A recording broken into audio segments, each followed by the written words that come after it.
Simply, why doesn't he show his birth certificate? We do not have time for this kind of silliness.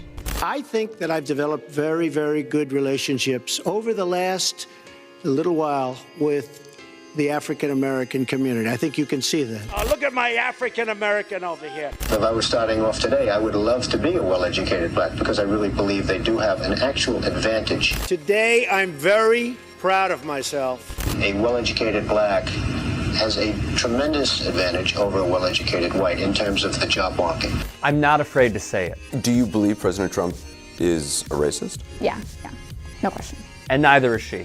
Donald Trump is a racist. Here's how we know. When LeBron James opened the I Promise School in Akron, which provides free tuition, free transportation to and from school, free breakfast, lunch, and snacks, GEDs and job placement services for parents, and a fully funded college enrollment to the University of Akron for every graduate. See stories of kids that's going through the same thing that I went through. It even makes it even more of like, yes, we did this. This is why we should have did it. Trump did not applaud him, rather questioned his intellect in his favorite forum via an age-old tactic with racial undertones. As Eugene Scott puts it, the president is using a common talking point from white supremacist communities that black people have less intelligence than white people. He uses stupid and ignorant very often when attacking his black critics, opposed to actually entertaining their argument. Similarly to Congresswoman Waters. Maxine Waters, a very low IQ individual.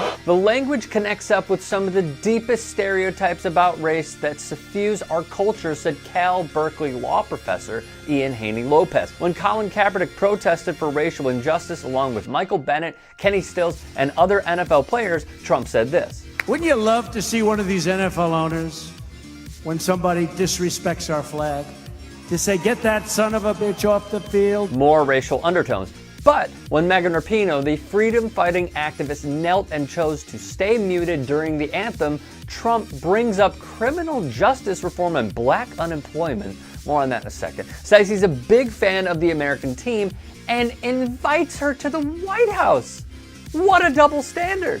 As for low black unemployment, the ubiquitous talk of it is a way to shield Trump from accusations of racism, says Clarence Lusane, chair of the political science department at Howard University. He tweeted, if a player wants the privilege of making millions of dollars in the NFL or other leagues, he or she should not be allowed to disrespect the flag, essentially saying, we allowed you to get out of a bad neighborhood and make millions, so you must obey, shut up and play. He declared war on black America a long time ago. This is not new, civil rights activist D. Ray McKesson said, and he's right, from attacking black journalists. What a stupid question that is. To saying immigrants from Haiti all have AIDS, and 40,000 Nigerians, once seeing the U.S., would never go back to their huts. To still saying the exonerated five should have been executed. To saying of Nazis, very fine people on both sides. The evidence is clear as day.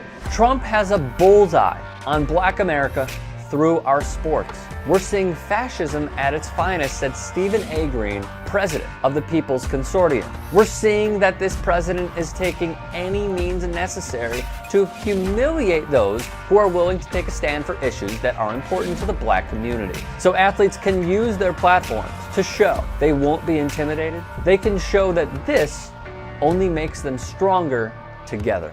If you'd like to hear more thought-provoking content like TYT Sports on Facebook and to help in my journey to keep media independent, go to tyt.com/Rick.